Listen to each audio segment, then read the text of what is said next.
I am partway through a 100-day challenge reading viral TikTok book. Last week I went to the library in search of some of the romances on my list to read. Many of these were already borrowed out with long waiting lists, so while we're in that section I picked out some that I recognized that are popular at the moment. One of my favorite content creators, Rachel Catherine, this is one of her favorite books, so I thought I have to give this a go, especially seeing I'm doing this challenge this far through, so I've got this much left to go, and so far I'm really liking it. It's kind of a small town romance. We've got two main characters who have trauma in their life. We've got depiction of PTSD, and then we've got them meeting and learning how to heal their own trauma, step out of their comfort zone, face their triggers, but also how to help and support the other through the other person's trauma, which I really love. And it's a really sweet romance so far. We've got a very misunderstood, mislabeled underdog, so to speak, Archer, who lost his voice and has become a hermit, and then we've got our main character Bree, who moves to town and meets him. I think it's very ironic that she can speak sign language, but I'm really enjoying it. The back says that it's one of the top 100 romance novels of all time on Goodreads, so we'll see what I think at the end. It is a little spicy so far. There has been some scenes that I've kind of skimmed over or skipped, which is so much easier to do on a physical copy than an audiobook. But yeah, so far I'm really enjoying it, and I can tell when I'm really enjoying a book when I'm just reading that book, because I will often have 5 or 6 books on the go at once. So I'm reading one physical book at the moment, but we'll be picking this one up next, and I was definitely more confident that I'd like this than I like this. I'm really interested to see my thoughts on this. I've read one Emily Henry book before, and you would have seen that in a past monthly wrap up, which was Book Lovers, and I thought it was okay, but that it was a little mundane, and I wasn't like, this is amazing, Emily Henry is amazing. But again, Rachel really likes this. I've also heard that Emily Henry's a lot different in this. She seems to have changed her writing, so I'm gonna give this one a go next. Romance is probably like not my favorite genre. I really like fantasy and historical fiction and general fiction with that kind of subplot of romance, or even memoirs, but like my go-to isn't necessarily romance as its own genre, but I do enjoy a romance here or there. But I am also kind of picky, so we'll see.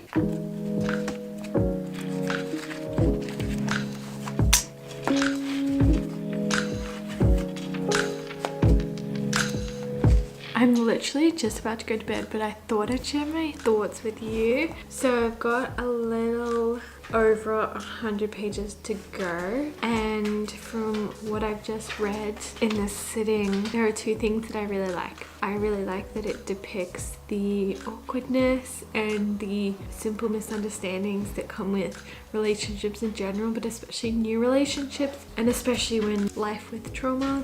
And the other thing I really like is it kind of depicts the struggle with a particular character who's been isolated for many years, and they're kind of very slowly rehabilitating and coming back into society. I can relate to that, probably not the same extent, but the last 9 years that I've had severe illness, there were years where I really didn't see anyone outside my family other than my doctors, and the most of the time, the majority of the last 9 years, I have not seen people much at all. I've mostly just been at home, so I can definitely relate to the culture shock, the learning social rules, social situation, learning social cues, or relearning being brave and courageous to go out, finding things really overwhelming and too many people, too much noise, too much unfamiliar places and smells and bright lights, and like just very much a culture shock and very much outside of the comfort zone, and just little things like going out to the shops is very overwhelming, very tiring, takes a lot of courage, and you definitely need to work in baby steps. And the thing I really like about this book is that two main characters are learning each other's trauma, learning how to understand each other's trauma the best that they can, learning how to support each other with each other's trauma, and learning how to encourage each other and how much to push, how much to support, and also how to do it from a loving way, not a selfish way, and to do it from a way that really understands their trauma. So that's what I'm really liking. This is a library book, but I have put some sticky notes in on the side. If I really enjoy it, I'll get my own copy and then I can write in my own copy. Otherwise I'll probably just either take photos or take notes or something at the end. So I'm really enjoying this and I can't wait to read the next 100 pages. It's the next morning. I have just been outside on the deck in the sunshine reading for a little while. I'm really amazed at how much my capacity has grown in the last 2.5 months that I've been able to read physical copies again. Kind of read a chapter, maybe 2 if they're short and I'm lucky, and then kind of have a little bit of a rest to do something else, and but then I can come back, read a little more. So I'm really grateful for that. I obviously need to get some bookmarks because this is just what I'm using as my bookmark at the moment. So there was a chapter 26 really made me laugh. I loved the banter. It was really sweet. I really enjoyed it. It was just so sweet. And then we kind of get a little bit more information and context about history for one of the characters. I'm really loving it. Like, I'm really enjoying how it's written. I'm really enjoying the way the author is giving us information, when the use of dual perspectives between different characters, and also the use of telling the story by putting just a few chapters throughout the book of one of our characters' experiences in the past. So I'll show you. So here we've got Archer, 7 years old, and this is a fair way in. So kind of as this book is going, we learn more about this specific few months in Archer's life, and I really enjoy the way that the author has given us more information as the book goes on, but also as we're seeing the reality of different trauma responses from these events. We see how they've affected the characters in adulthood. We kind of see them working through that, and I really love how the author has split the information up. It gives suspense, it gives intrigue, but it also gives that deeper understanding of what's happening in the present time, and I really am enjoying that. So of course now I've lost my place, but I think I've got about this much to go, so I'm really looking forward to finishing it.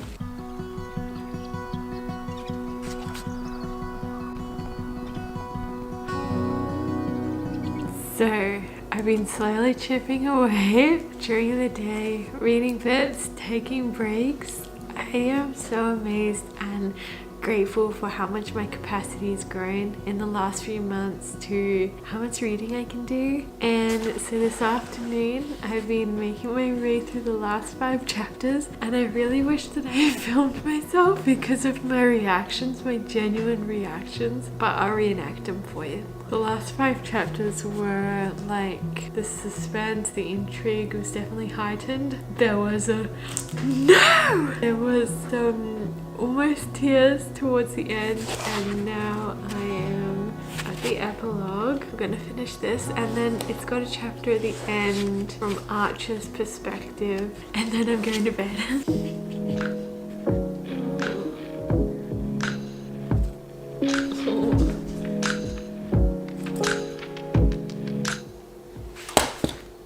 That was really good. That was the perfect epilogue. Okay, so the extended epilogue is in Bree's perspective. The epilogue is in Archer's, so that's nice. So I'm gonna leave it here because I'm really tired, and tomorrow I'll finish the extended epilogue and the chapter from Archer's perspective. But I'm happy for that because I'm really happy with the way the first epilogue ended, and That first epilogue, I won't like say the details, but that is what I really like in a romance, is like when it's just really sweet and it wraps things up really sweetly. I will give a warning that this book is pretty spicy.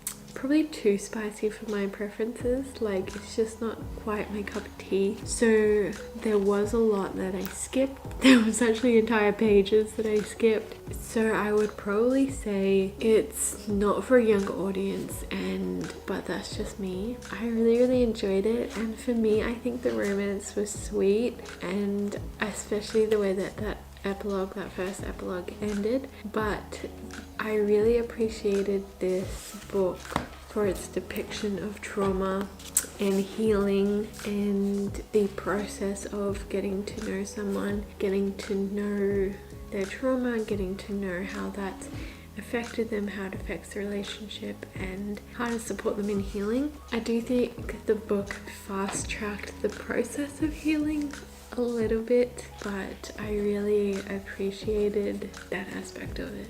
So that's, for me personally, that's why I really enjoyed it. I think I will probably give it a 4 stars. Yeah, probably a 4. I left a lot of sticky notes, so I will probably get my own copy because I did really enjoy it, and I'd love to like highlight the things in my own copy because this is the library's. So yeah, I really enjoyed it. I have quite a few favorite quotes. Hey, it's been a week since I last talked to you, since I shared my thoughts on the book. I had absolutely crazy migraines for the last week, so I didn't read much. I didn't feel like talking to anyone or anything, or I was feeling rough. But I started this book, which has been on my list, and the reason it's been on my list is because Rachel really loves it.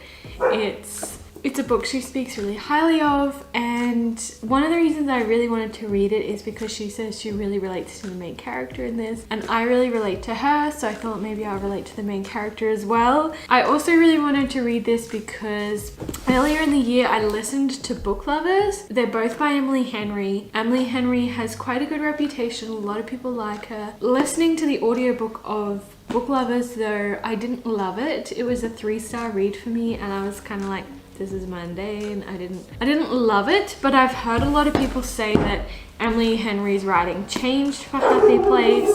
A lot of people have given this 5 stars.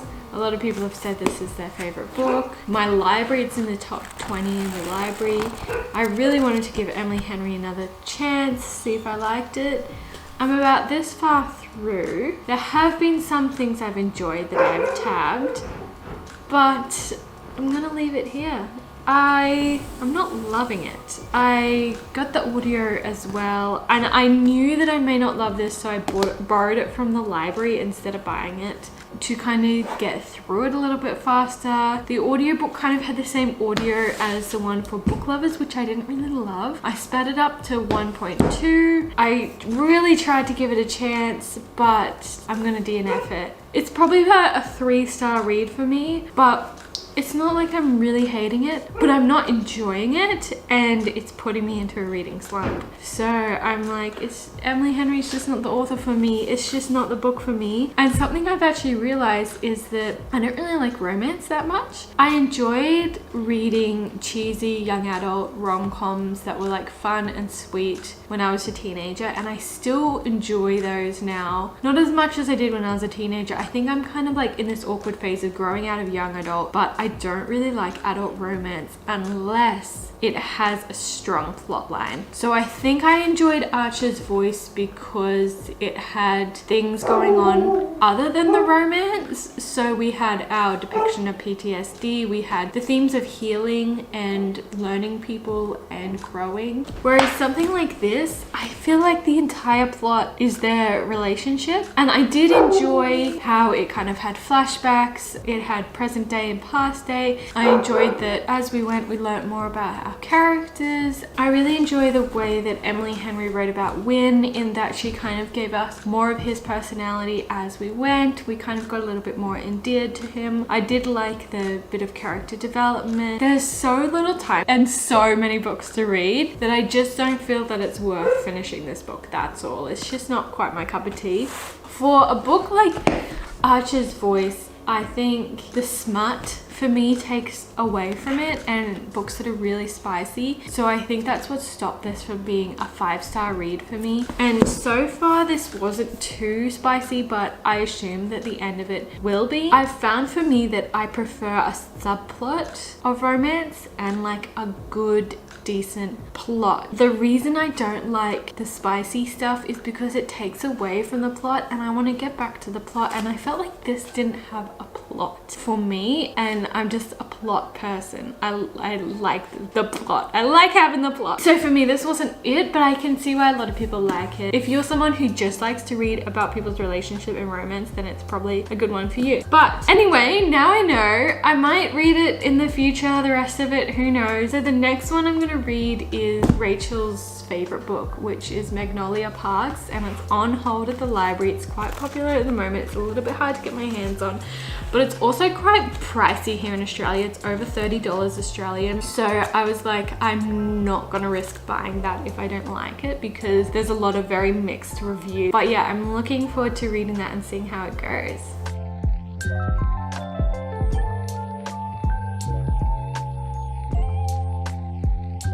Hey, I started Magnolia Parks, and I went into this book knowing that there's a very toxic relationship dynamic in this book. Everybody I've heard talk about this says that it's very toxic. It's very much this book is good if you know that the toxic relationship isn't what love and relationships should look like. Rachel Catherine herself says that she doesn't necessarily recommend this book, but she loves this book. It's her favorite book and her favorite book series. So I think the fact that I went into this knowing that it was a toxic relationship actually set me up really well, because I've kind of not got stuck on the fact that it's toxic. Like, I've just been able to read it and enjoy it, and I have actually been enjoying it without like going, oh, that's toxic, like, oh, or like that's not cool, you know. I've kind of just been able to kind of not ignore it, but like focus on other things in the story, if that makes sense. I don't know how to explain it, but if I went into this book knowing nothing, I might have put it down going, this is really toxic. So I've read just a little bit. It's been about 3 days since I talked to you last, and I haven't done a lot of reading because I've had my period, and even though since my endometriosis excision surgery a couple of years ago, my periods have been steadily improving, they're still way beyond what is considered normal or like manageable pain. So I just spend the time like really trying to distract myself, and usually reading's not big enough of distraction to distract me from the pain. But I have read some. I'm up to chapter 7. So far we're switching POV. We've got dual POV between Magnolia and her love interest BJ. And yes, even though it's toxic, if you're a woman, especially if you're a young woman, read this as an example of what not to do and what a not healthy relationship looks like. But in saying that, it's also actually kind of sweet. Like, you can tell that even though BJ has some actions that very much don't show love, he's also got some actions that do show love, and there's like these little things that behind you can really tell he cares about Magnolia, and some of it is just sweet. So part of me just wishes the toxicity wasn't in it, but I'm enjoying it nonetheless, and I'm actually really enjoying the way that Jessa Hastings writes. Like, it's a little bit different. At first I felt a little bit not confused, but like out of my normal depth. It's not like crazy different, it's just a little bit different. I really have been enjoying that, and I'm actually looking forward to reading the rest of it and seeing what I think. And this cover is gorgeous. They are changing the covers as of August, and it's August now. These indie covers, they're indie published, are very beautiful. I do like books that kind of depict showing someone in a bad situation, or a situation that we would interpret from the outside to be very poor choices, and kind of shows how they got into that situation and the circumstances in their lives and the decisions they had to make. And oftentimes it's not even their fault, you know, they did these things to survive and it got them to this place. Sometimes, like, there's all different circumstances that are out of people's control that land them in bad places. And I think books like that do a really good job of raising awareness, helping us to not judge people, to suspend judgment when we meet someone, to have a sense of understanding and compassion and empathy for people, even if we, no matter what we interpret them on at the outside. But in the same breath, I think that books like this and media like this can often portray the illusion that as humans we don't have and can't exercise self-control and self-discipline. And I think there's a lot of things like this that kind of show this idea that there's a human who is feeling a strong emotion or is going through something hard or something's happened in their life, and so because they're feeling that emotion or having that experience or situation, they can't control what they're doing.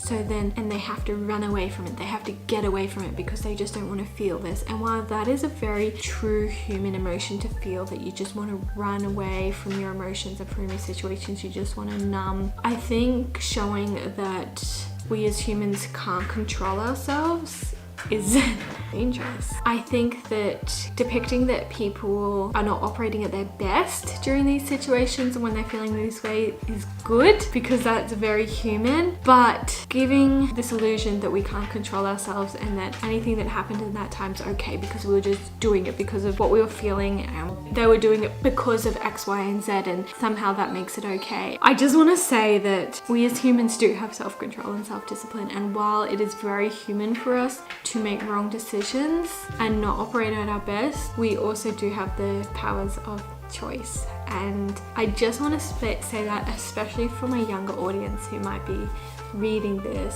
that you have an incredible power of choice, and you have the incredible power to make choices in your life that are going to serve you and help you and get you to a better place than where you currently are. Even if that's not possible, you can definitely make choices that are going to be best for you and are going to hopefully prevent you from getting into worse situations than where you are. So I just wanted to say that. I also think that BJ is a little bit abusive, and I want my younger audience to know that the things that he's doing in this are not signs of love, they're signs of abuse, and that's the truth. But at the same time, this book is intriguing, and I am intrigued, and I do want to finish it, and they are really beautiful covers. I wanted to buy this whole series, the 4 books, because the covers are so beautiful, but unless I'm like gonna give it like a 5-star, I can't see that happening at this point.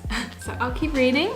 I am finding it intriguing. I am wanting to read it. I'm really enjoying the really different situation of that this is set in a very wealthy world, that our characters are wealthy, and just the kind of rich people drama is kind of fascinating. But also at the same time, it makes me glad I'm not in that world. So I'll just check my notes, see if there's anything else. Oh, I really enjoyed, something I do enjoy is the found family in this, and kind of the brotherhood of Henry, BJ, Christian, and Joan. Even though there are, again, some toxic things within this relationship and or this brotherhood, so to speak, there are issues within that. I really did I am enjoying the found family and that kind of idea of brotherhood. I do also think that it's interesting to see how different people cope with different things and how that kind of connects us in humanity, and that going through suffering and hardship is a very real human experience, but that we can't run away from that. We can't self-medicate in a way that's going to harm ourselves. Please look up the trigger warnings for this book, because there is a moment that talks about some very real things. So I also wrote here that I like books that can show the impact and results that our decisions have, and that our small decisions can have really big impacts, and that sometimes we can allow something because we're like, oh, you know, it's okay, it's just a little bit, it's just one time, it's just this small amount, it's not gonna harm me. But then our next decision builds on that decision and builds on that decision and builds on that decision, and suddenly we have this mess of a problem. So our story's set in the present, but we've got flashbacks, and they're kind of done in a slightly different way to what's normal. Like, it can be a little bit difficult to follow at times, but like, I'm getting used to Jessa Hastings' writing, and she kind of portrays these flashbacks in the middle of what's happening in the present that kind of show background information on that thing that's happening in the present. And I actually really like that. I think that's a really cool way of writing. I enjoy that. I like that depth of showing more about what's going on in that moment, the history of it, the depth of the characters. We're not told everything right at the beginning, and you guys know I love a book where I'm not handed everything in the beginning, and then as we go we're kind of learning more and more about our characters, their history, who people are, rich family drama, and all that sort of thing. So I'm definitely enjoying Jessa Hastings' writing. I'm not necessarily enjoying the toxicity, but somehow I'm finding the book intriguing, so I'm gonna keep reading.